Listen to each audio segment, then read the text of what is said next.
Y'all, come on in. Come on in the room, children.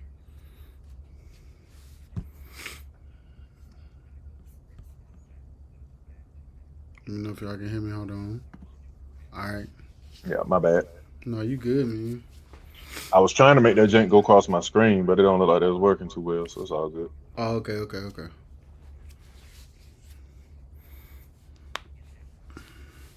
We live now. I'm waiting for some folks to come in. Y'all, come on. Tell a neighbor, tell a friend. Let me see. Da. Normally, my wife be on to make sure, tell me to sound good, but Yeah, just let me know. Make sure I'm yeah, I can hear you. I'm gonna just make okay. sure they can. Y'all hear us? We got 4 people on. Let's make sure they can hear us. Y'all just let us know if y'all can hear us or not.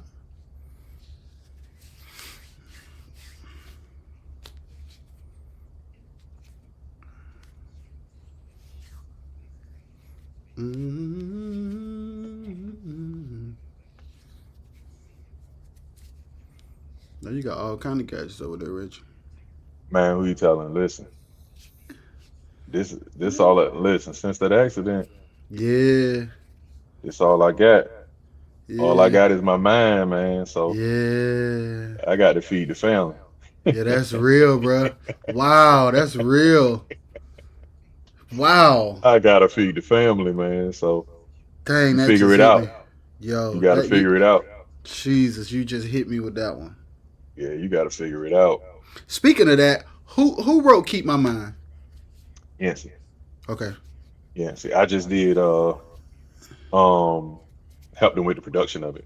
okay, and So arranging and all of that. yeah, 9 times out of 10, how me and Yancey worked was most of the slow stuff, 80% of the slow stuff, Yancey wrote. I call him a balladeer. He's a balladeer, doc. I got you. Yeah, He's a yeah, yeah. balladeer, doc. So 80 to, I wrote a few, but most of them, they all Yancey. Now, most of the fast stuff is me.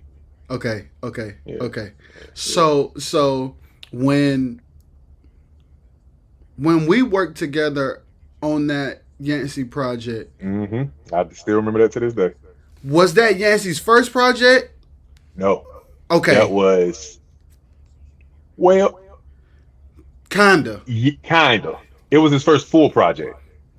We did an EP with like 3 or 4 songs up there, but that was the first full one. And what was crazy was, I mean, if you remember, we had literally had done that CD. That CD was basically done, and then when we came to the studio, y'all was just like, no, y'all, we redoing a whole lot of this. Yeah, yeah, yeah.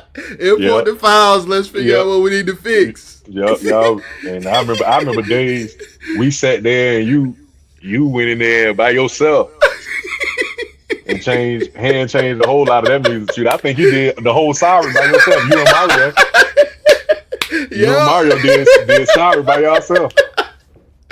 that's crazy, bro. Yeah, I still remember them days, man. Bro, and it's crazy, man. Like, cause I'm realizing that people don't really know that, Reggie.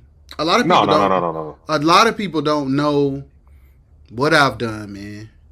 Oh no, no, no, no, no. Not I mean, not at all. I mean, I've been in this boy since I was I've been in this boy since I was 15. I started playing for Virginia Avs. Well, I was been in it early, but on the road I've been since I was 15. I started playing for the Virginia Avs. And then I stopped because I want to go play ball in school. Mm-hmm. You collectively have been doing this way longer than I have. That's crazy. Way longer. Because I literally stopped for 4 years because I went to school.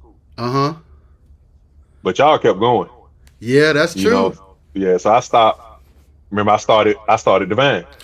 And I wanted to talk about it up here because listen, that's a history nugget that's insane. Yeah, the people So don't know I started Divine. so how did you start it and when was it? Like, you remember what year it was? Yes, I do. I actually don't remember what year it was, but I can say this. Um, it was Me, my cousin Tim, Ray, Bread, Mm-hmm. Chop, Mm-hmm. and we started off with this guy named Eric, right? Eric started off as the leader. And um I'm trying to think, am I forgetting somebody? No, I'm not. That was it. And we basically, was going around and we was just doing this little stuff. And then we got it. Eric won't really, we didn't really get along with it. Like, well, I ain't gonna say we get along. He was good, but it didn't click like we wanted it to. So we ended up getting this guy named Terrence. And Terrence, we like Terrence because he kind of had that preacher vibe with him. And he used to carry a Bible around with him. So we was like, okay, this gonna look kind of sweet. He got a Bible, he go there. But then it ain't last long. And then we went and got this guy named Tron Mm-hmm. Majet. And that's when everything fell into place. And then we went and got my little brother from North Carolina. His name is Byron. He's a call him my little brother, but Byron Powell. And that's when the group had we started solidifying, oh, this is divine. That was maybe, I'm gonna tell you, I know the year because it was a year before I went to school, before I graduated. I graduated in 2002. So it was 2001. That's crazy. Yep. 2001 is when we started the group. Matter of fact, it was 2000 because we had one anniversary. We had one anniversary and that was it. And then how did it end up in Mondre's hands? So what's crazy is when I went to school, now this is crazy. I'm about to tell you something that people don't even know. Okay. Our last concert, Maurice led the group. Before I went to school, it was the concert before I went to school. We couldn't find anybody to lead the group, and Maurice had just joined the group as a background singer. What? So Maurice had just joined Divine as a background singer. So Maurice had led the group, and we laugh about this all the time. Me and my cousins, Tim and Ray, we was over the group. We got outside and was like, nah, man, he ain't cutting it, dog.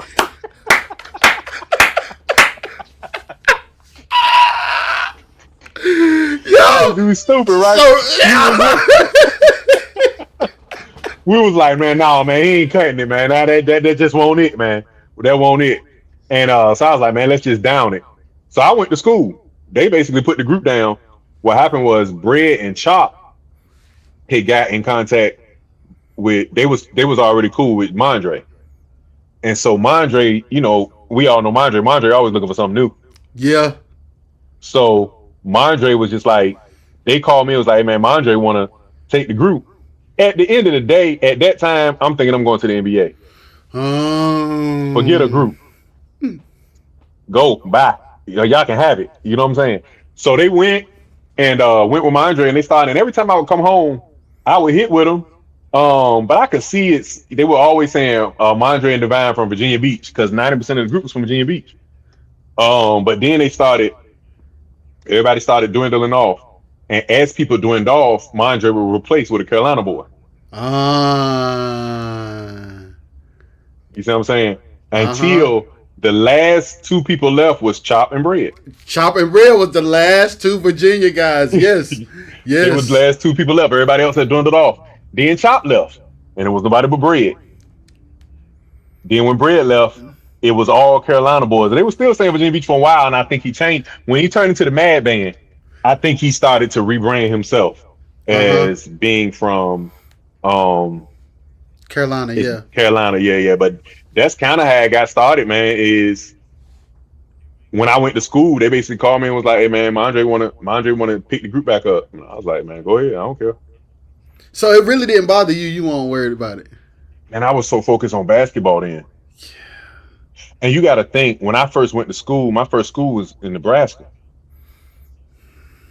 I was in Nebraska, so I won't even talking to them. I mean, not bad and nothing like that. We ain't had no bad busy blood. balling. Yeah. I was so concentrated on balling. I wasn't even doing music in Nebraska. So wait. So let's talk about this. So hold on. Let me try to change this because I want to bring you closer. All right, there we go. So hold on.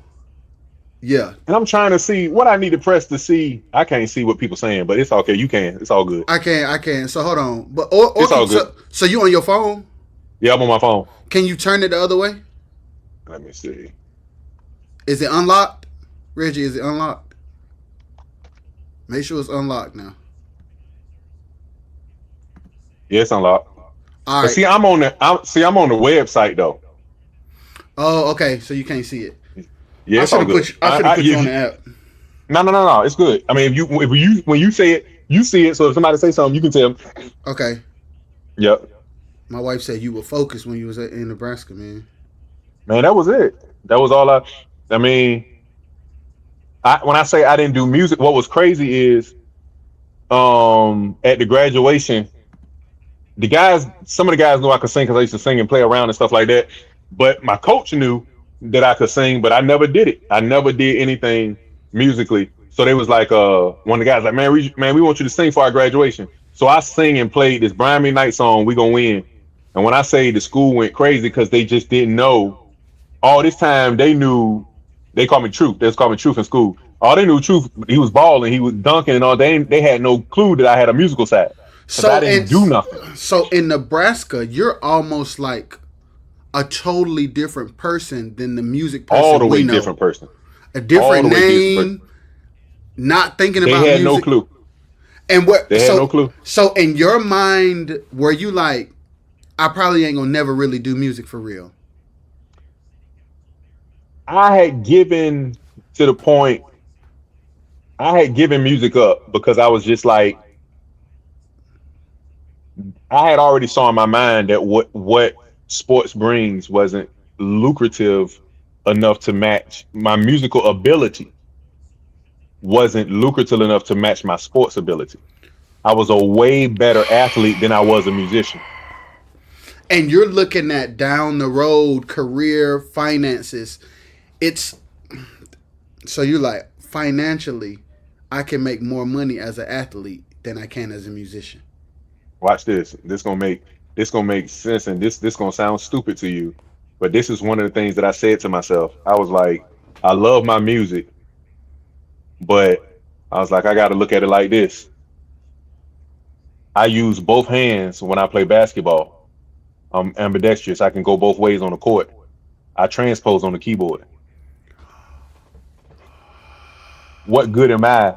I'm way better of an athlete than I am a musician. You see what I'm saying? So that was kind of Yes. like my thing. That was like my thing. I was like, bro, I'm just making it through. I'm just a good transposer, doc. I'm an Yeah. amazing transposer. But I get on that court, you don't know which way. You don't know. I'm right-handed, but you don't know which way to guide me.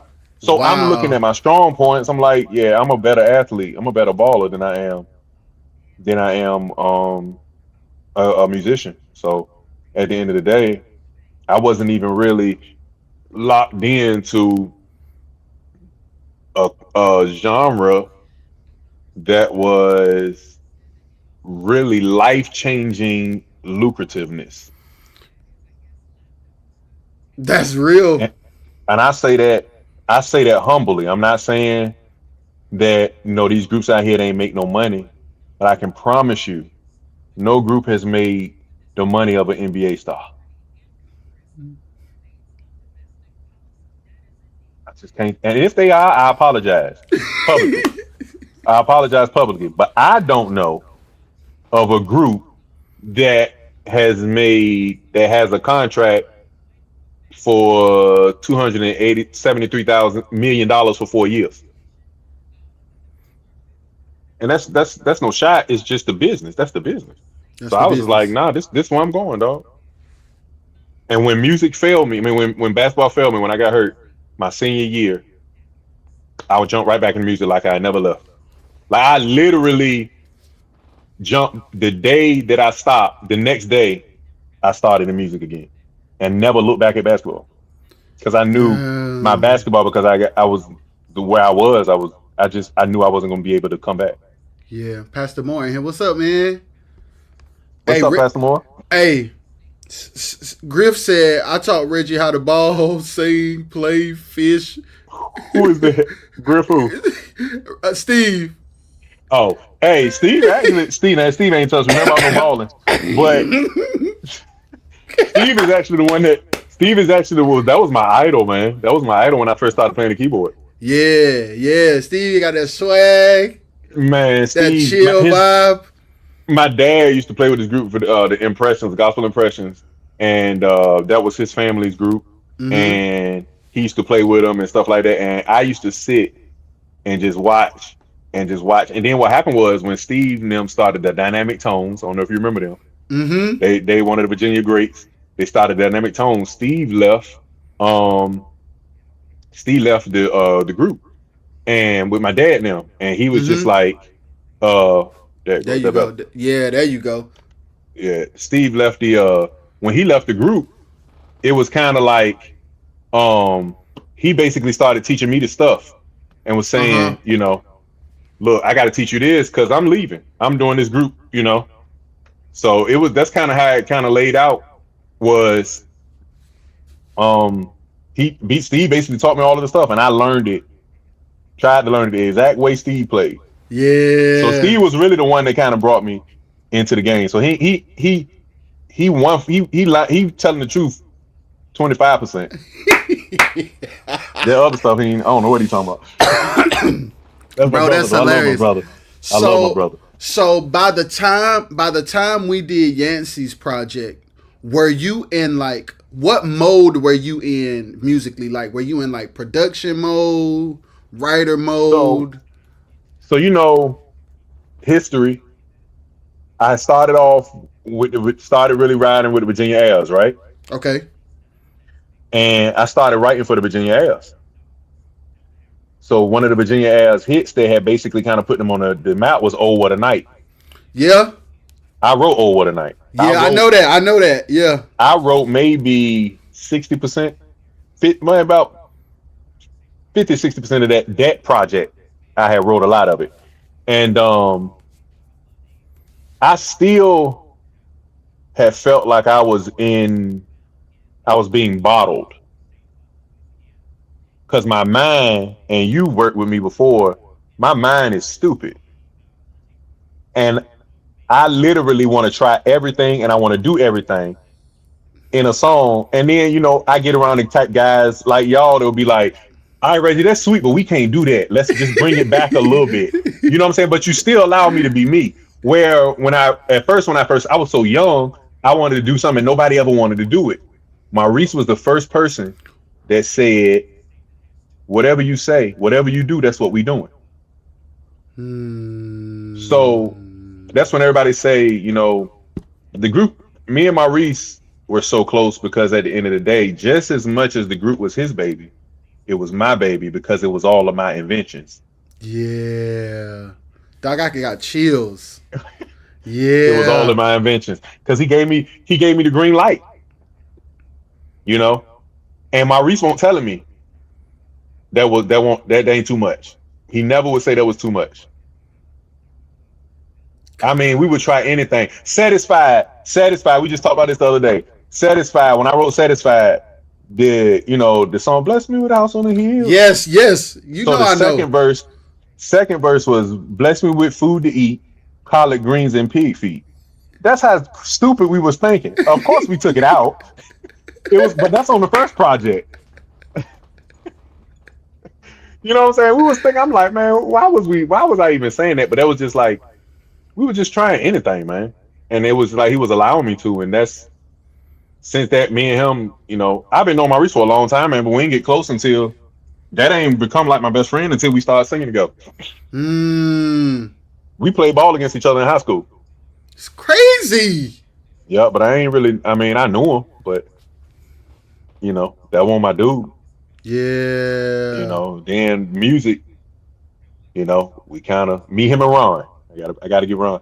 Yes, Ron. yes, Yep. sir. Me and him and Yeah. Ron is kind of where what kind of started it all. So, it's kind of like a full circle because Twan is Ron's brother. Mm-hmm. So where we always felt like me, Shy, and Ron had this strong background, and Ron had that voice, Yeah, that dog. that dynamic voice, and him and Twan sound exactly alike.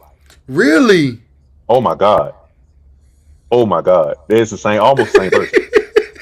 So when Twan entered the group, me and Shy was just like, "Yo, this is crazy. This is Yeah. this is this N118. 15 years ago. Yeah. You know what I'm saying? So it's cool now to see us still rocking, and this was over 20 years ago. My daughter was 1. She, matter of fact, when we first started the group, my daughter wasn't even born. My daughter 21 now. Bro, and where did you get like the mind that you have for music to be as creative as you are? Like, where does that out the box thinking come from? Um, some of it comes from I don't know if you know Kerry Smith. Mm-mm. He's a guru in our area. Okay. He's the founder of the Virginia Airs. He was the first leader Okay. for the Virginia Airs. Okay. Um, Kerry was like a guru to me, and he always had this Prince mentality. He played every instrument. I used to watch him like a hawk. But I'm gonna be really, really honest, man. Growing up, all I was allowed to listen to was Commission. Hmm. I listened to Commission every day, and at that time, Commission was an out of the box group. Mm-hmm. So all of the things that they used to put, you know, The they'll play a whole harmonies. song, yeah, the harmonies, and Yeah. so that's all I grew up on. Me and my sister, we ain't have phones. We go to Florida, my daddy driving. The whole 13-hour drive, we listen to Commission. Me and my sister harmonizing, learning those sevenths and the ninths and stuff like Yeah. that. You know what I'm saying? So when I found that out and I realized ain't nobody doing that in Quartet. Nope. Ain't nobody doing that in Quartet, but it can. So that's what I was just kind of like when I got with Maurice. I was just like, yo, we can kind of, if I got 3 guys that can sing, man, we can do some crazy stuff. Yeah. So that's kind of, Commission is kind of what kind of put me on that crazy mindset. Yeah. Dang, bruh. And then it's like, cause I'm thinking, cause I know what it's like to be in a room with you. I know what it's like to hear backgrounds you done. Like, especially if I know this one particular track. I forgot who it was, but there was already some background there, and then you did it over. I'm like, oh yeah, this night and this ain't. But it's like, that's my thing though. yeah, That's my thing. My background is I just love creating. yeah, I love creating, and so yeah, like music. Music is your thing. You know what I'm saying? Where when it came to music, I wouldn't try to fight nobody. And God knows I'm not saying I'm better than nobody because it's a whole lot of guys out here that are sick with background. You got your Marios and the Josh Miles and all of them. They got some crazy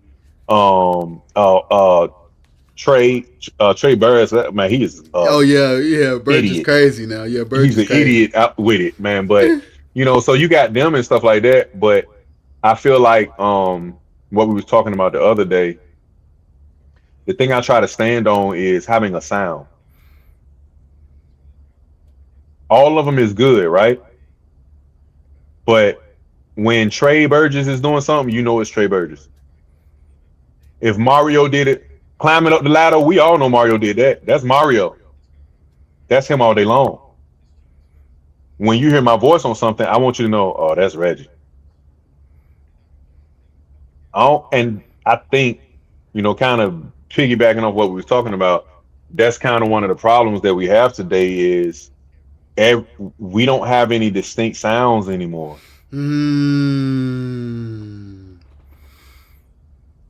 We just don't have no distinct sounds, Yeah. All the women groups are now somewhat kind of sounding like some of the leaders kind of doing the Lisa runs and back then Joe Lagon didn't sound nothing like Harvey. Harvey ain't sound nothing like Slim. Slim ain't sound nothing like Lee Williams. Everybody had a distinct sound. So when they say you go to these programs, y'all sit in them programs all day, yes, because you gonna get 15 different sounds. Now it's 15 different groups. At least 7 of them gonna sound just alike. The drive, you might be able to sing the drive. You might, if they play the music, you might be able to sing the drive. Same drive to the same. You know what I'm saying? Reggie.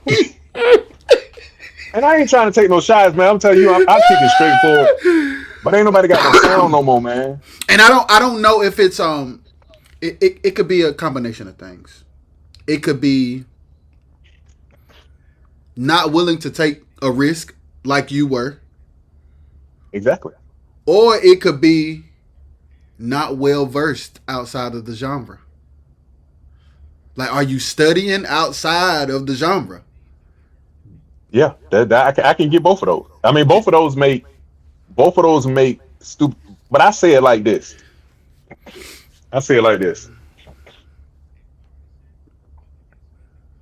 I think we also hurt ourselves because we have this thing of the legends. I mean, I'm not talking about the group, the legends. I'm talking about the legends of Quartet. Mm-hmm. And it's just like when another legend leaves, we feel like we have to replace that legend with that sound. Sound.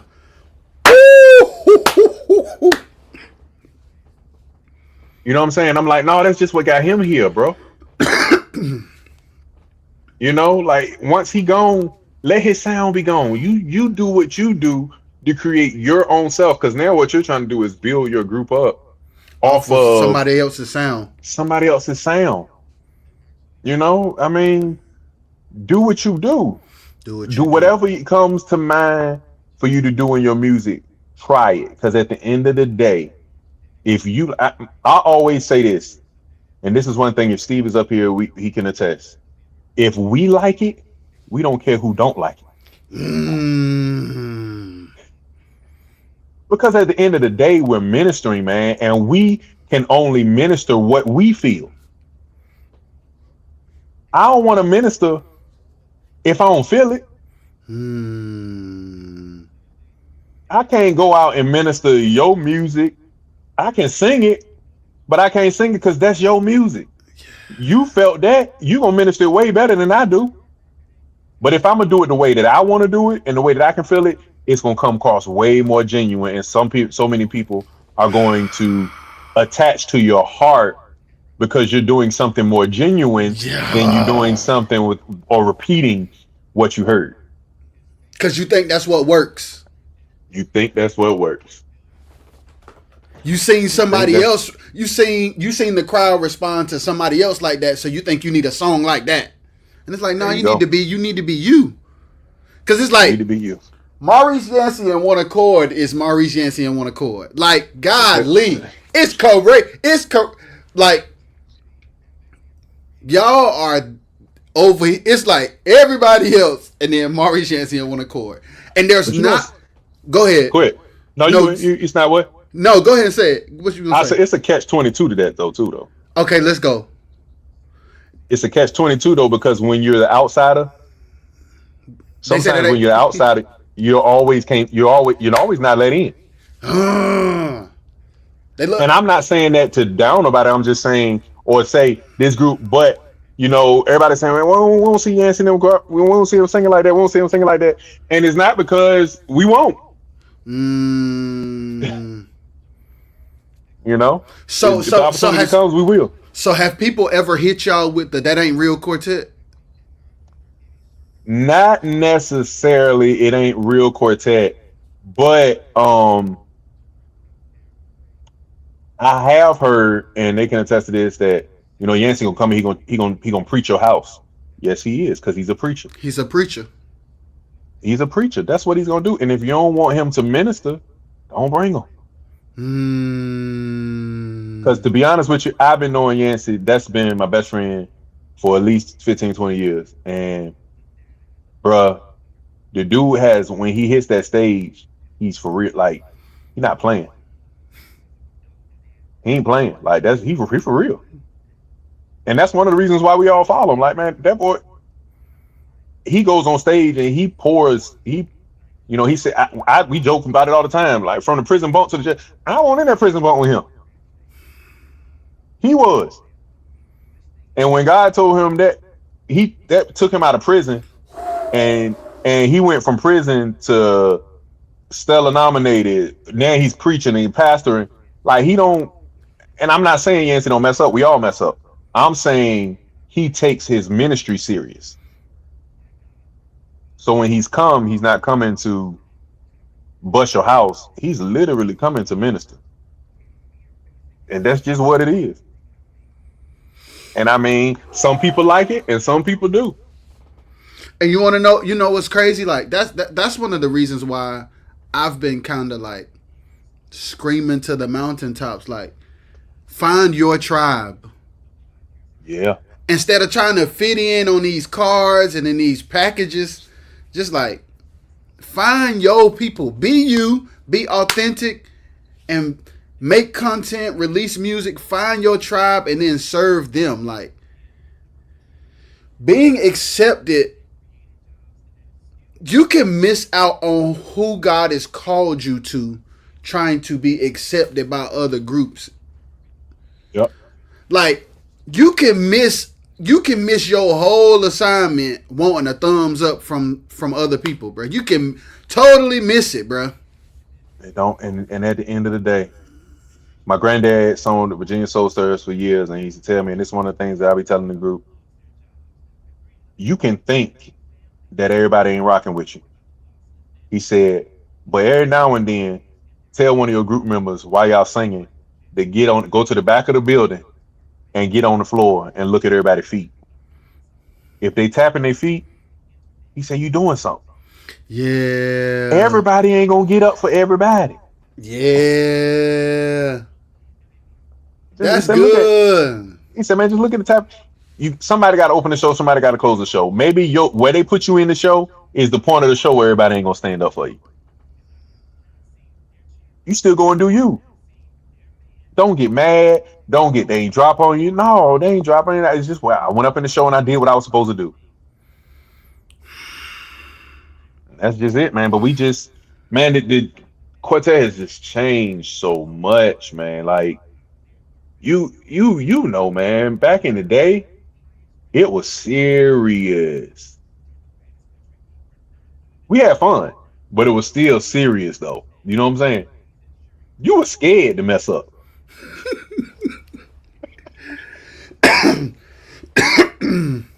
Yeah. But you was having so much fun that for real, you usually did mess up. But you know what I'm saying? It's just nowadays, man, it's so much foolery going on. And I'm just like, man, this ain't the Quartet I grew up on. But in all honesty, everything has to evolve. But it's just like, what are we gonna evolve it to? Mm-hmm. Mm-hmm. What are we gonna Yeah. evolve? Are we gonna, you know, it's never gonna die, Yeah. but it can't is I don't think Quartet would ever die, but I think it'll change to a Yeah. certain, you know, It shop. yeah, and the crazy thing is, it has to change Got to. because if it doesn't change, I don't even know how to say it. There I don't are. think it's never gonna die. It's never gonna Mm-hmm. die, but it's just I don't think we will experience the and I'm saying everybody, but we won't have the multitude of groups that experience. Back then it was a lot of majors. A lot of majors. I don't really know how many majors we have right now. We got a lot of Hmm. good groups, but how many are in demand? Hmm. That's just my question. I mean, And the crazy thing is, what it takes to be in demand now is different than what it took then. oh, When definitely. when you on a label and you got a marketing team and you got a radio budget, of course you gonna be major. Now Yeah. you gotta take different steps to Yep. have that That's right. same effect. Yep. You gotta take different steps. It's like there ain't no majors, ain't no marketing No. budget, ain't no. No. It's like so it's like what does it take now? Um, I say this all the time, even when I'm talking to like some of my friends and I'm trying to get like a good so you can really see my face. Mm-hmm. Mm-hmm. Uh, Take your time, get it right, it man. yeah, it really takes now um It's a numbers game. But when I say it's a numbers game, this is kind of like, and I know we kind of jumping around, but Y'all I mean tag that's groups. This is it's finna get good. yeah, Tag this your it's a favorite number. groups. Let's go. Tag them. Share this live right now. And this the Um, good part. I say this all the time. Now this even with like with Quartet for Kids, the numbers game plays a part even with my YouTube sales, Hmm. right? My YouTube, the numbers that we get from YouTube. Um, One post on YouTube made us famous. That was the ABC song.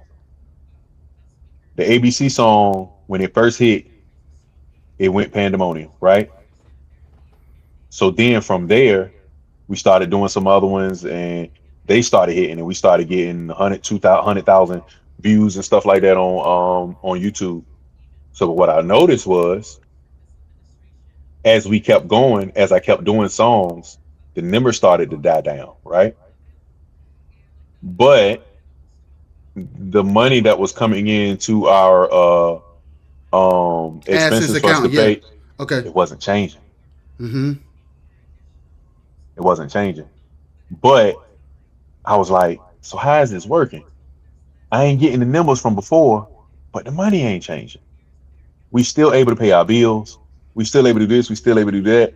I'm like, how is it not changing? And what I basically had researched was, as much as we put out songs, we're still building off of what ABCs did. Right. Right. So it's So compounding. it's compounding. Every time we do something, it's adding on top of what you already done. It's compounding. Mm-hmm. And so when I say it's a numbers game, you might go and look at a song and say, ain't have but 2,000, ain't have but 2,000 views on that. It didn't matter though. Those 2,000 views still counted because it's compounding off of what we did on ABC. Then you got the song we did with Lisa, was the Days of the Week. That was 150,000. Had one 400,000, some 59,000, some. So everything is just compacting on top of each other to the point that now, because we are at the stage where we have this many followers, every time somebody looks at a video, even if it's two people that viewed it, we can still get paid off of those two views because it's compound. So when I say it's a numbers game, everything now is about how much product, how much are you visible to the people to gain a household name. Like at the end of the day, when I put out Quartet and for Kids stuff and all, on iTunes and stuff like that,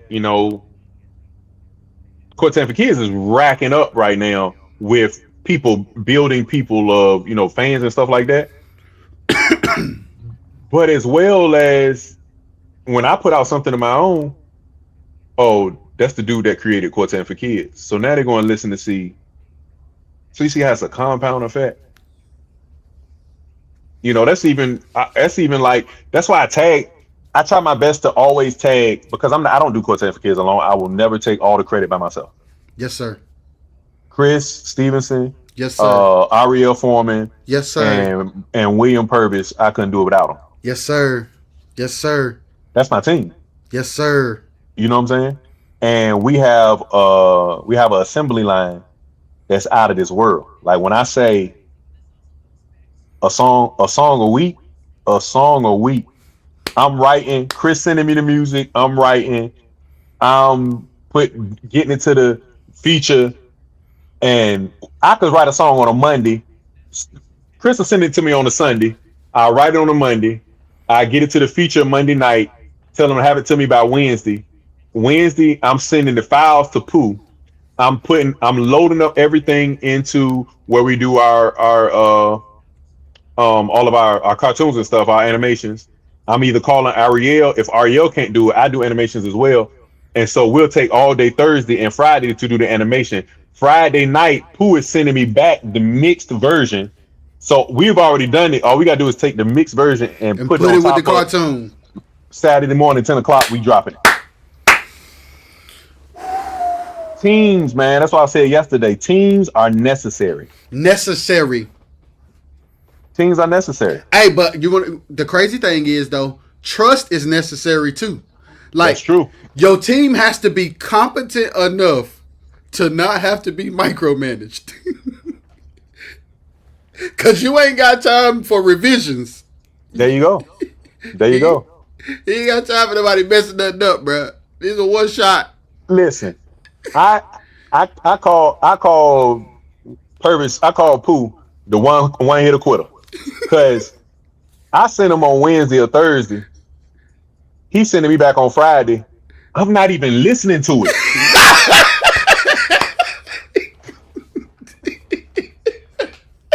I'm taking it straight to over to the animation and dropping it, Yeah. exporting it out, dropping it on YouTube. And the only reason why I'm listening to it on Saturday morning is so I can get the little clip to post on. Yeah. And then Pooh was getting on me because Pooh was just like, at first when Pooh was sending me, man, how was it? I'm like, Pooh, it's sweet, man.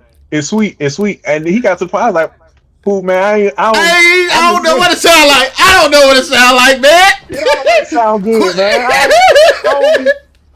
Pooh just that dude, man. Yeah. But Yeah. I'm saying that to piggyback on what you're saying.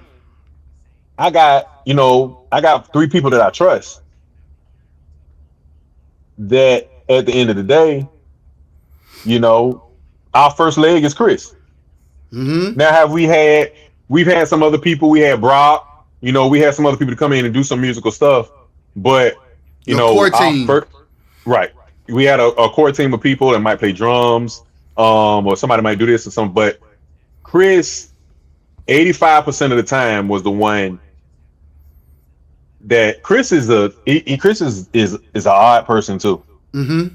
The reason why is because, and y'all know him better. I know him really well, but y'all know him better because y'all been chilling with him for so long. Chris can write a song with no music, with no words. He'll just send me music and it be turning. Why would you turn right? What made you turn? Like, I gotta have some lyrics or something to make me say. He be saying, so I'm like, bro, this makes it easy. Yeah. Because all I gotta do is write. There's sections to it. And then if it's a section where I don't understand, all I gotta do is basically just cut it and do this, cut it and do that. I'll say, Chris, send me the files, I'm gonna cut it and I'm gonna do it. So when I send it to Pooh, everything is basically already in its perspective place. Yeah. To be honest with you, he might just have a template. The only thing that we really gotta do is mix the feature artists because everybody's voice is different. Mm-hmm. But Lil Man's voice is the same. Lil Buster's voice is the same. All the characters' voices, my voice is the same. So he probably got a template for all our voices. Yeah. But like I said, as it comes to when the groups, to beeline with the groups, like everything that I do, man, I'm Quartet for Kids. Like, look. I see that hoodie right there too. We need to. You see what I'm saying? Link it up. Everything. Yeah. Everything that I'm doing, I'm pushing my brand. It's a brand, and that's okay. Okay, so let's park. I think that's another thing that I keep screaming to the mountaintops. It's like y'all. It's like groups are singing Reggie, but they don't got no brand. It's like attach Quartet and for Kids is a brand. You have the consistency, the color palette, the content. Like right now, like you have positioned Quartet and for Kids right now where you could get brand deals.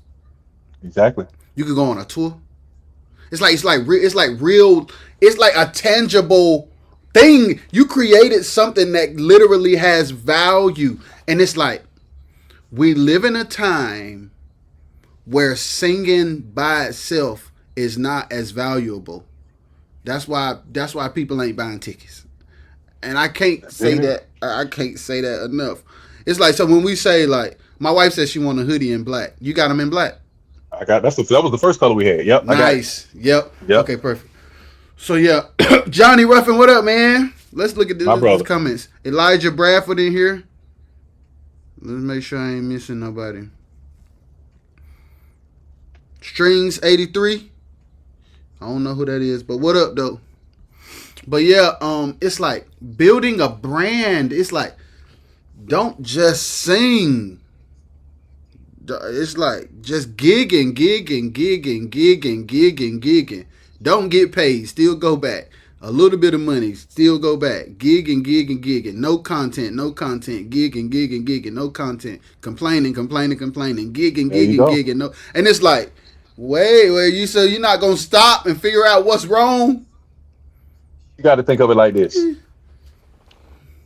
your group is a church. Mmm. Okay, your group is a church. How can people find out about a church if nobody ever promotes the church? The church is a brand.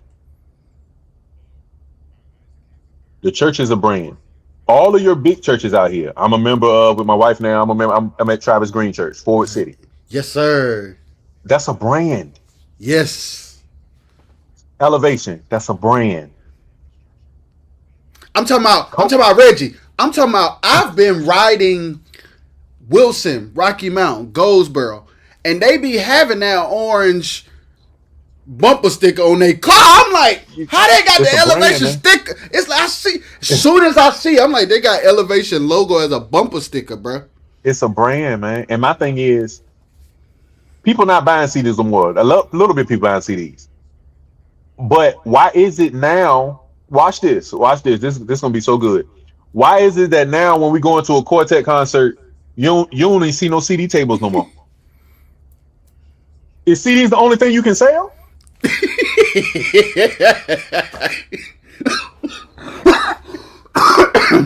Bro, it's like CDs ain't the only thing. bruh. So it's like don't nobody buy CDs, so put the whole table up. No, put something else on it. Put something else on it, man. Put something else on it, man. A T-shirt, a bumper sticker, a keychain, a flash drive, anything, man. What's anything? Watch this. Go and invest. Go on AliExpress, right?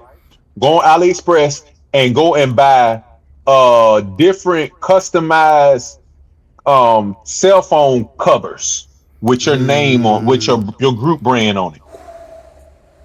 Get like 20 iPhone 14s, 20 iPhone 15s, 20 iPhone 16s, Samsung. And at the end of the day, get like your 10 of your most popular, and then have your name, your group picture on the back, and then put it out there and sell it for $10. And go in there and you drop the monkey bomb. Watch when you come out there how many. If you your sound went out. Hold on. can you hear me? Yeah, I can hear you now. Yeah, I said if you sell them for $15 and you sell 10, like that's just like a CD. It's the same money. Brand yourself. Brand yourself. Yes, sir. The other thing too is like not having a brand, not having consistent content, and then just dropping 10 songs out of nowhere is crazy. Out of nowhere. I'm like, yo. iTunes, Apple Music, Spotify is so saturated right now. And that's a bad thing too. It's so saturated with music from so many artists that we don't know because we don't know them. Because we don't know them. And so it's just like we think because it's a social media world that we can only sell CDs on social media. Watch this. Go get a QR code, a physical QR code, right? This gonna sound stupid, but this how I think. One day when you sing, y'all wear T-shirts with the QR code on them. Cause watch this, and the QR code is gonna go to your CD, it's gonna go to your YouTube, and it's gonna go to all that. Now if we are a group of people of digital, how many people that you gonna know gonna be in the audience with their phones like this, taking a picture of your QR code just to find out what it is? Yep. have your QR code on your TV. I mean, on your table when you know what I'm saying. Have a big QR code. Man, put a bumper sticker on your QR code. Somebody riding past you gonna be like, I wonder what this gonna bring. Brand yourself. Yes. Yes, bro. Yes. Yes. My new CD coming out. I'm taking around a picture of my group with the QR code under it, and I'm just passing around flyers.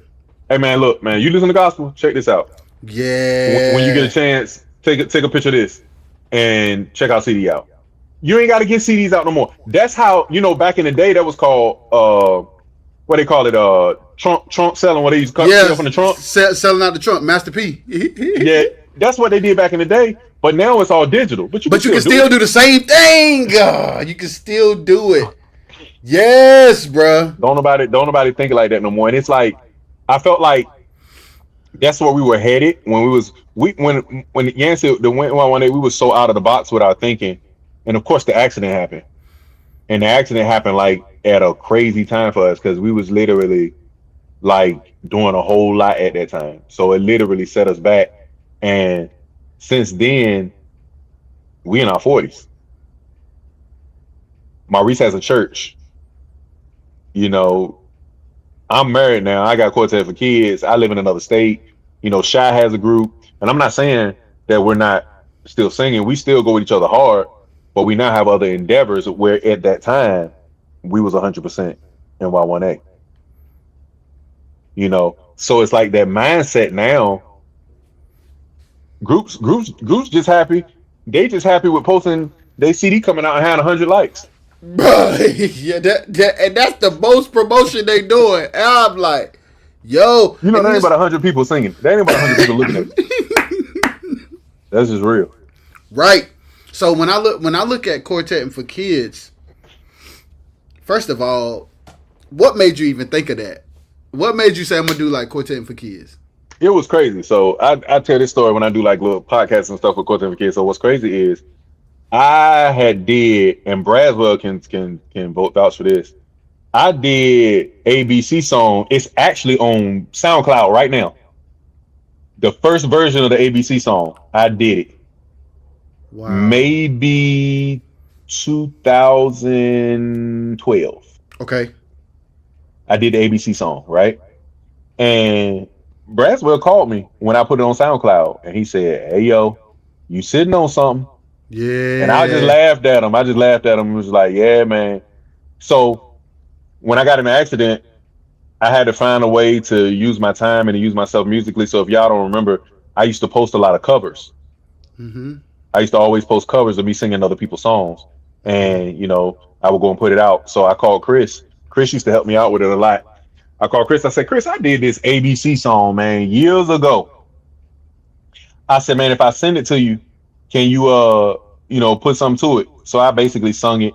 He put something to it, and I basically had put it out only as a Facebook cover. With me with the four faces, and I was singing it, right? Mm-hmm. Well, it got so much attention. My sis Ariel Foreman, the one that's the head the animation, she called me, and she said, "Bro, would you mind if I put a cartoon to that?" I said, "Put a cartoon to it." She said, "Yeah." I was like, "Yeah, go ahead." So she went and put a cartoon to it. And when she sent it back to me, I said, "Yo, were you serious?" So I called her back and was like, "Is this easy?" And she was like, "I mean, I could teach you." And I was like, "Nah." I was like, "You want to partner with me?" And she was like, "Yeah." So I was like, "Okay." So I called Chris, and I said, "Hey, Chris." And Chris was like, "Oh, I'm all the way down." I was like, "I just need you to be in charge of the music. You send me the music, I got everything else." So we did the first episode, season, or whatever you want to call it. And when I say it jumped off so bad, the first, literally like maybe 3 weeks after I did it, me and Pooh was on the phone. And I was telling Pooh what I was doing. And Pooh was like, "You doing the mixing yourself?" And I was like, "Yeah." He's like, "And the writing?" I was like, "Yeah." He's like, "And like you get it?" I said, "Yeah." He was like, Just send me the files. So I'm thinking he's only going to do it for this first project. So after the project came out, we basically had like a little Quartet for Kids group where I'm saying like a group chat, and everybody was just like, we on board, let's keep pushing. I was like, yo, this is crazy. So we just kept doing it every week. We was putting out a song. And then we got to the point where we were so good at it was Chris was sending me like 4 or 5 songs. I was writing 4 or 5 songs in a week, and then I was sending it to Pooh. So now we got a month worth of songs. You see what I'm saying? A month worth of songs is done. So then we'll go next week and do another month worth of songs. So everybody was like, man, you writing a song a week? Yeah and no. Because we basically did the lead work ahead of time. You know, now we done got to the point where we don't even got to drop a song. We can drop a song a month, every month. But we can go back and rebrand the songs because we have so many new followers. So we got people that just came from a song we just dropped last week. And then I go and say, go check out this Saturday. I'm going to say, go check out ABC song. They like, oh my God, I ain't never heard this. That was the first song we put out. We just rebranded all over again. But that's kind of how we started it, man. It was really like a mistake. It was a mistake for real. So I was just like, hey man, God, and it's God. It's God, man. I got in this accident and I just wanted God to allow me to be able to still let people hear my personality. And I can't play like this hand. I can't, you know, that's as much as I can do. That's my right hand. This hand, I'm good. So I'm playing like this or like this. That's how I'm playing, right? So I can't do everything that I want to do. I can do enough that, you know, I done sent you a track before and it's been elementary and you just have to change it around. I can do enough that you can understand. You know what I'm saying? So, but God just allowed me, man, to just, hey, man, I tell people all the time, man, like, he ain't gonna never leave you if you really trust him. So it's just like, this, I would have never done this if I got an accident. Never. There would never be a Quartet for Kids if I wouldn't have got an accident. I wouldn't have had time. I did the commercial for McCormick Tacos. Yep. Would have never done it if I wouldn't have got in an accident. I did another commercial for insurance company out here. Would have never done it. You know? So I'm just like, man, sometimes, you know, I just told another guy that got in an accident. I just talked to him today. And his mom, and I was just saying, man, don't think this is the end, because at the end of the day, it is so many beautiful things that can come from your pain. Like my wife, so many things has come from my pain. My wife she knew of me, but we never known each other. She's never known the up Reggie.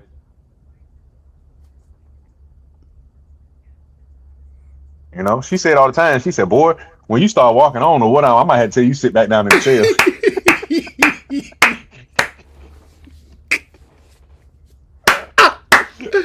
That's hilarious. He said, you start acting stupid, I'm going to get a chair.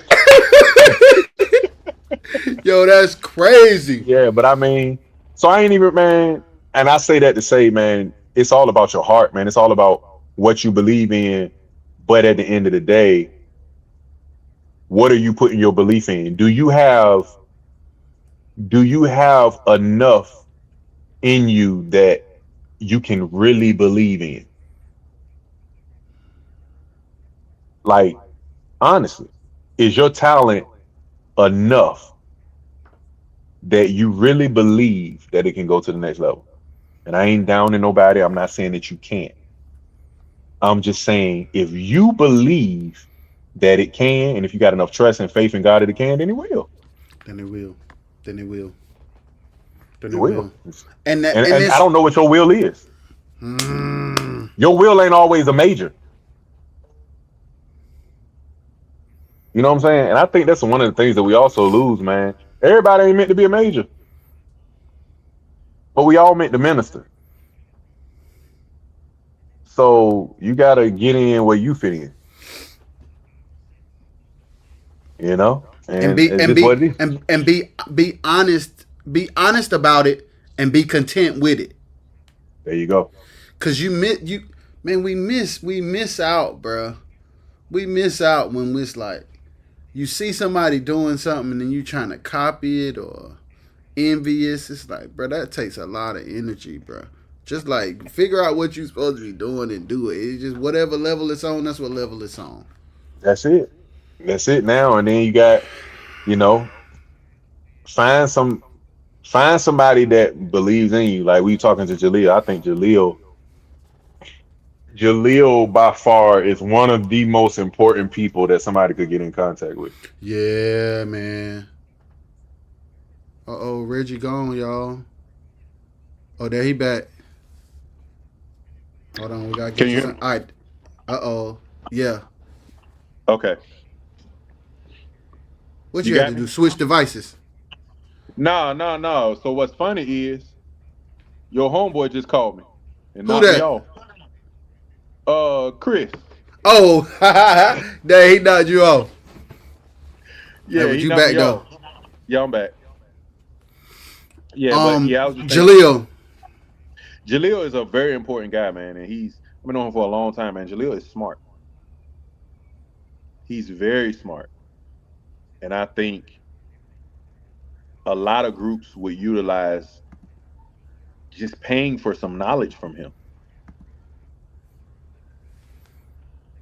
And when I say paying for it, because we can't take advantage of that man's gift, pay that man for what he know.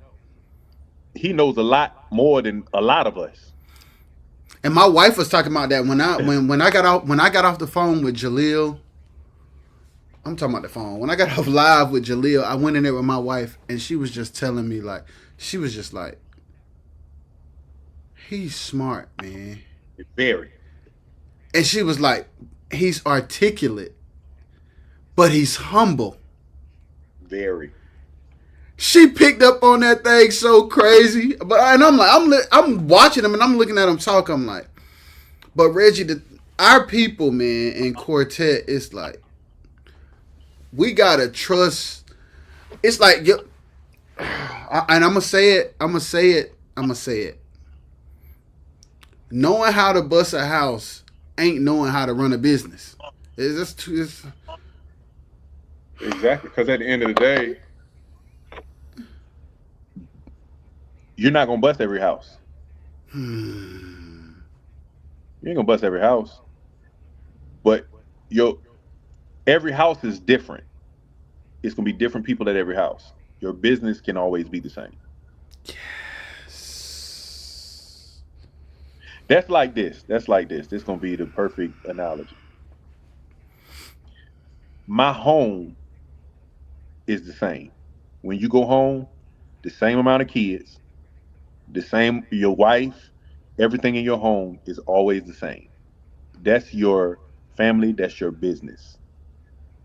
When you're on the road going to different places, when you go to doing different jobs and stuff like that, everything differentiates. Everything is different.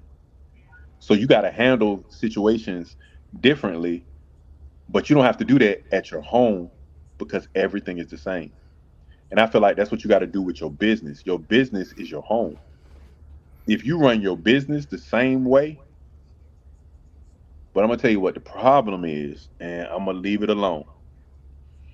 A lot of people do treat their home the same way they treat the road. A lot of people got a lot of different homes. So at the end of the day, I say this all the time, and I'm not talking about cheating or anything like that. I'm saying from the standpoint of a person that's financially struggling, or how can you expect a person that's financially struggling to financially run a good group if he can't Oh, even run his home right? yeah, he can't run How no can you? business. And that's just And that ain't a shot to nobody, ain't a shot to you. That's basically a wake up call that, man, if my home ain't right, how do I think I'm running my business right? I ain't even running my home right. This is why I lay my head. This is why I trust myself. This is why I'm the most vulnerable moments is at my home, and I ain't even running that right. And if I'm running my group, if I run my group the same way I run my home, then the group ain't right. So hire somebody. There you go. Just hire somebody, bruh. Hire a Jaleel that knows how to run it. Man, Jaleel, that guy, boy. Let me Oh, tell you, definitely. God, it's scary, boy. It's like, Jaleel is smart. and here's the thing: it's like like, I'm gonna keep on pushing. I'm gonna keep on pushing. I'm gonna keep on believing. When I look at Jaleel, and when I think about Jaleel, I think about Scooter Braun. Yeah. You see what I'm saying? Like, imagine if groups trusted Jaleel enough for him to be Quartet Scooter Braun. That's how we got to be thinking. Like, who are the managers we can go to? Who are the A-list producers we can go to? Who are the videographers we can trust that we know gonna be quality? It's like, bruh, you gotta create an infrastructure, bruh, to have a real viable business, real good, like good content, like solid media outlets. Like, it's gotta be more than just gigging. Control your. You know who does this good? Trey Burris.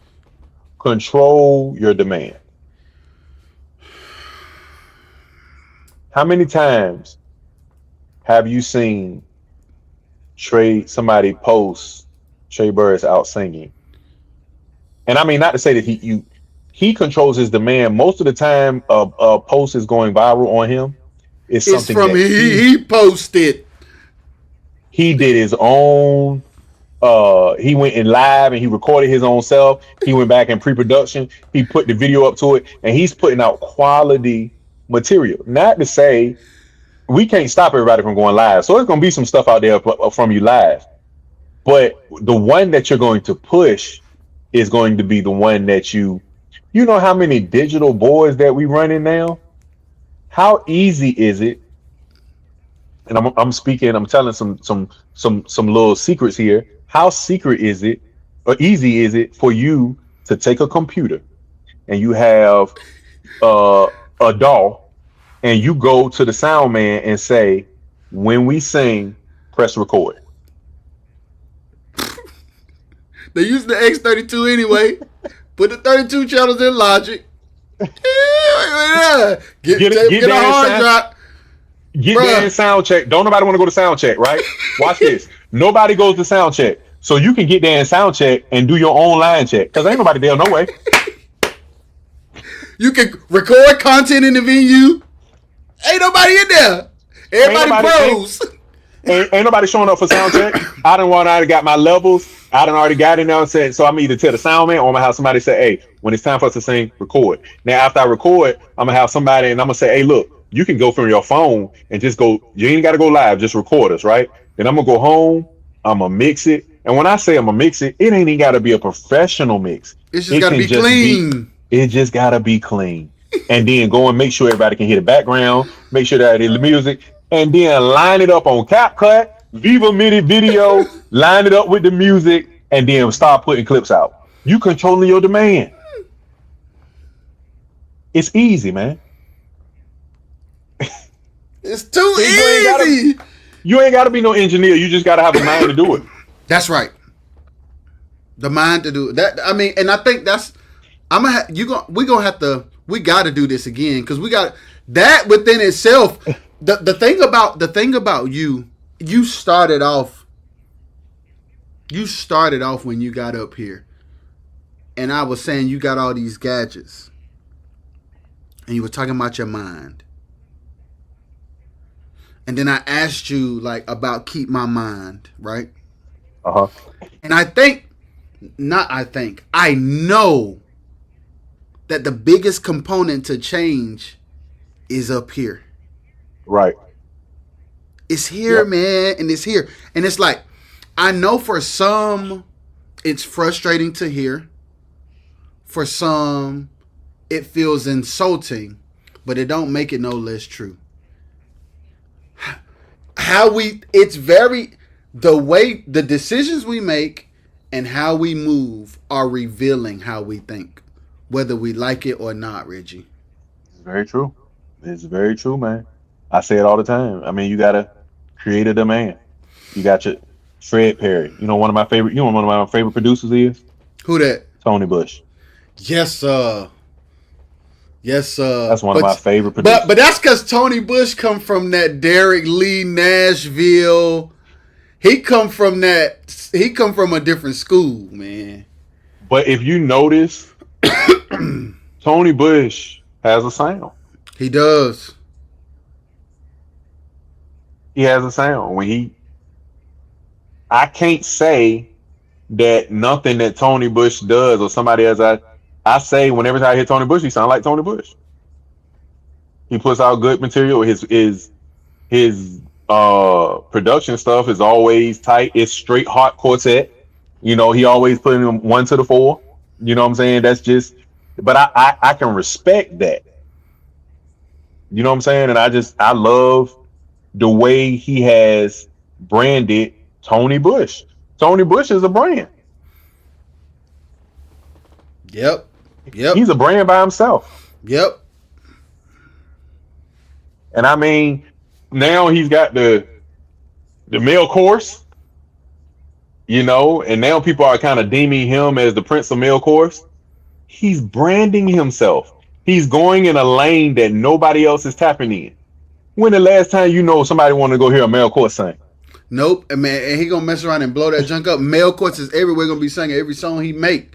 And that's the thing. It's like, what's your lane? And it's like, we can expand the genre of quartet outside of the bubble that we used to it being in. It's like, we got to burst the bubble, bro. The bubble is killing a lot of us because there's so much opportunity for everybody to eat outside of the bubble. It's us all being in here.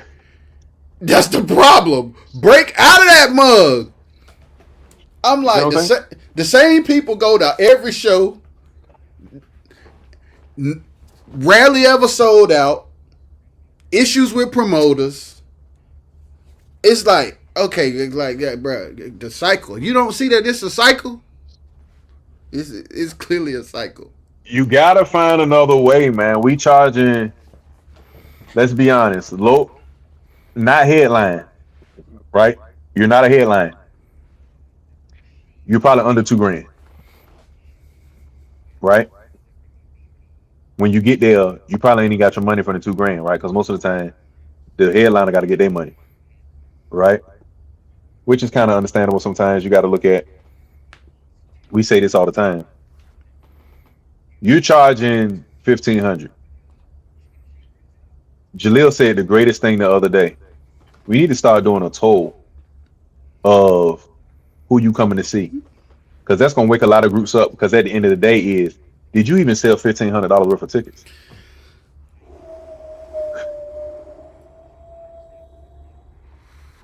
And listen, when I tell you that, I be thinking about that. I'm like, I almost be like, there should be different, like the tickets should have different groups' names on it or something. Like, You see what I'm saying? Because my thing is, like, at the end of the day, the promoter, there's some crazy junky promoters out there, but at the end of the day, you kind of got to get it to promote them. Like, bruh, like,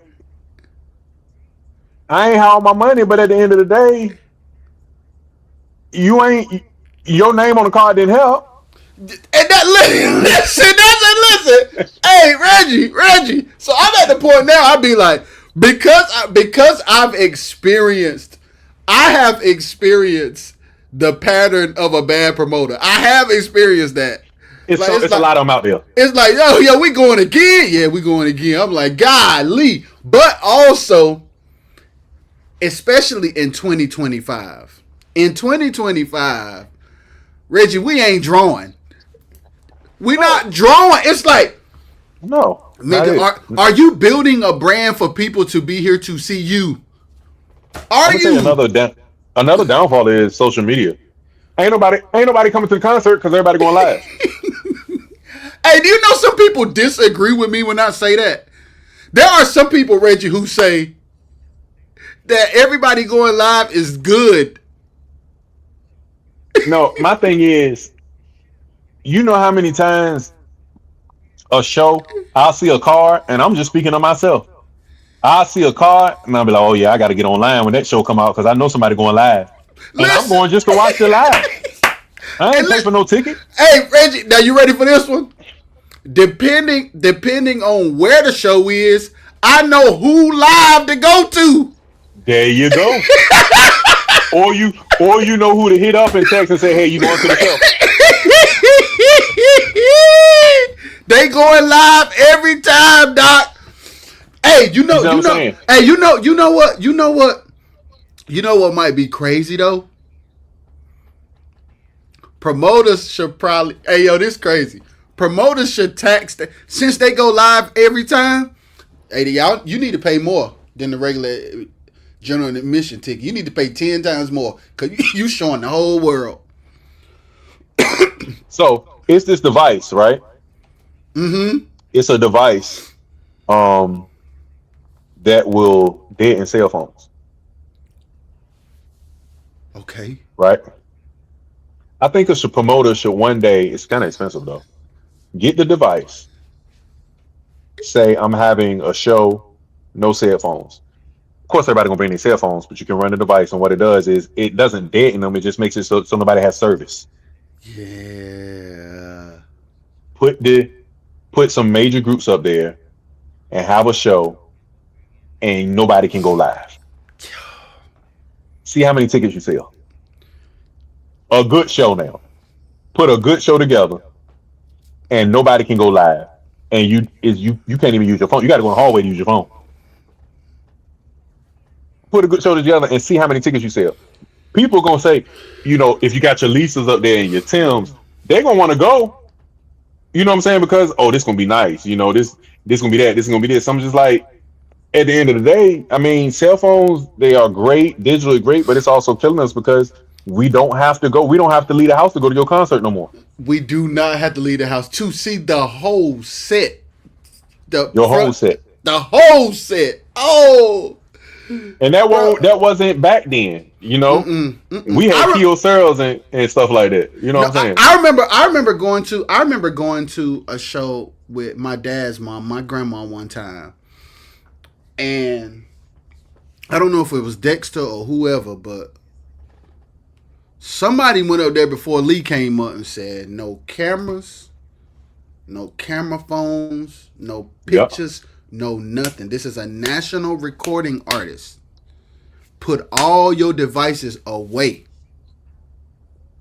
Yep. And it's like, bruh, that's like, yeah, that's golden. It's golden. I mean, and I think they're trying to do it at the Esther Classic, but it's just so many, the Ecclesia Classic, but it's so many people. You can't control everybody.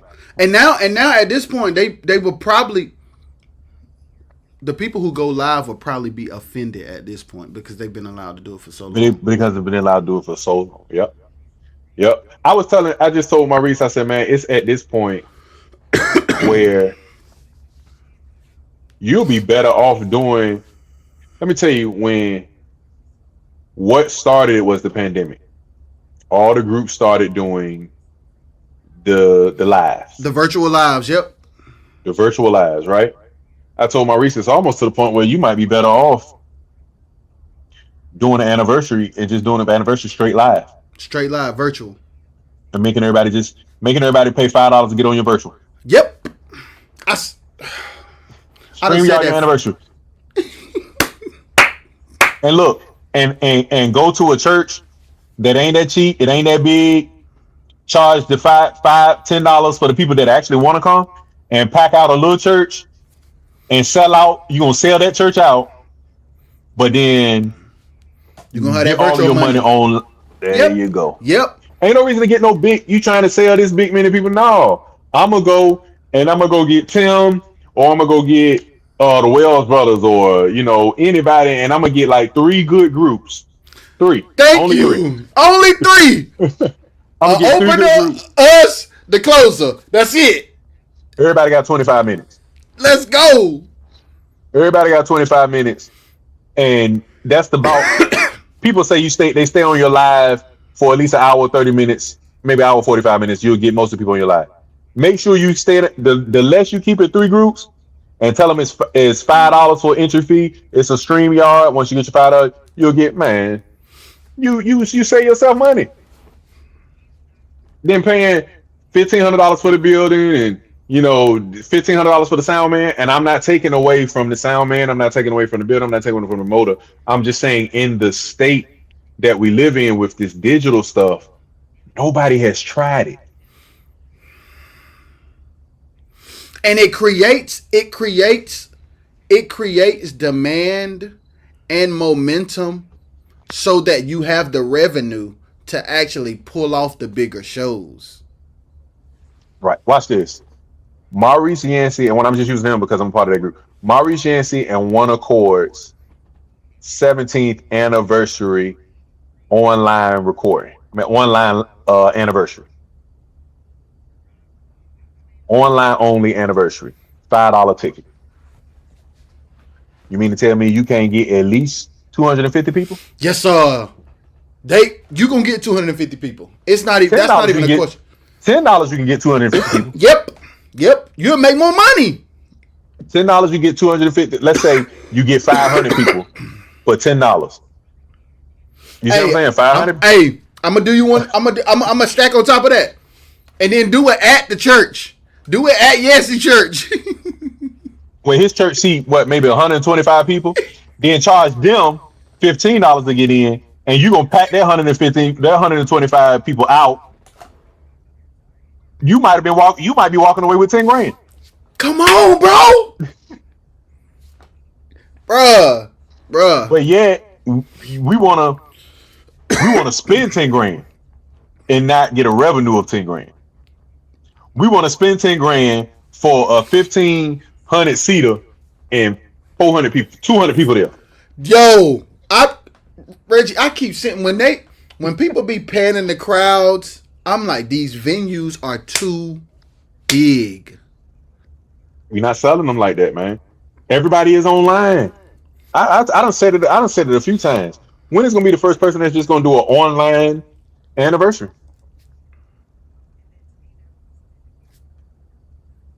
Online, bro. And it's like we online see other people. Like, I watched that. Did you watch that special Kalante did with the couch? I'm like, bro, that's fire, bro. Set up a nice little situation. You know what I'm saying? Have a nice little setup. I think Chubbs had did something like that. He did a like a live or something like that, and it was like in a venue, and it was a nice venue. I mean, it was a nice little setup, but people just not pushing. Like, do it with a couple groups. Watch this. Maurice Yancey, and when I say I'm going to low end, I'm saying I'm not going to do a major, like a high major, what we call a high major. You say Maurice Yancey, and we got to kind of count your boys as a high major now because they just won the Stellars. Let's just say Maurice Yancey, the Wells Brothers, and what's another good? The Mickeys. Let's say the Mickeys. Online only anniversary. Oh, that's gone. That's gone out of here. $10. Y'all racking up to watch it. Y'all racking up. And y'all got fire production being streamed. You got somebody we can control the production because we can do the production just like we do our church production. So we can run the production right out of Studio One and really control the production to make it sound sweet and like really, an award show. Bruh, like people ain't even thinking like that. And it's not a lot of money. You spending most of the money to get the people there and they not coming. That's why everybody be saying, man, when you gonna take Lil Man them out? I am getting a body for Lil Man, not to come to concerts. I'm getting a body for Lil Man so I can go to birthday parties. because your target audience is kids, and they want. It's like you running it up, bro. People gonna want little man at them parties, bro. You got a I'm going to Sunday brand, morning boy. churches. I'm going to Sunday morning church services and go to their kids' school. I'm gonna go to vacation Bible schools. Bruh. Bruh.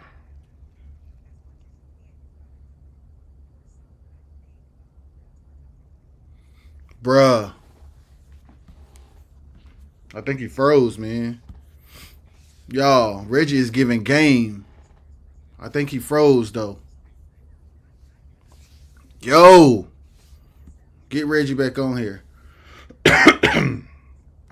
Y'all, the things that Reggie's saying is things that we all can do. Any group can replicate having a brand, finding a target audience, putting out consistent songs, creating content. We can do it. We can do it, but we have to have the minds to do it. And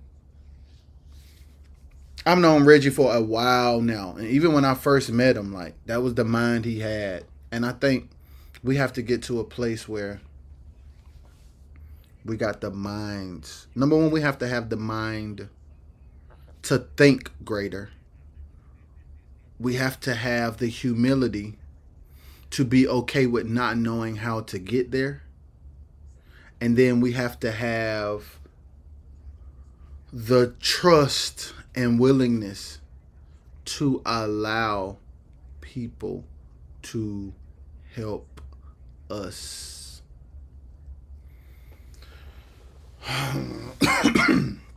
I love y'all. Reggie might come back. I'm gonna probably chop it up with him once he get back in here. But this has been another episode of TET Help Live. Yeah, I'm gonna start. All right, who else want to come up here? I'm gonna get Tank up here soon. I'm gonna see what day he can come up here. I'm gonna just start having all the homies come. I never planned for it to happen like this. It's just organic. It's people that I've met or people like Reggie that I know really well, just kind of coming up here and talking. So we might just keep it running, y'all. But I'm out, y'all. I love y'all. Peace.